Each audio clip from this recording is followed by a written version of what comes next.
In the Bible, Elijah, a prophet, found refuge by the brook Cherith during a drought.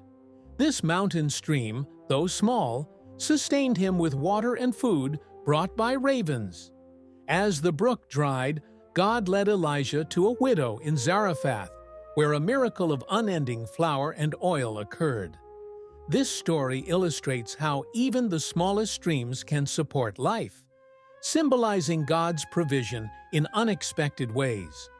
Just as mountain streams nurture diverse ecosystems, God's care sustains us through life's challenges, teaching us to trust in His provision and timing.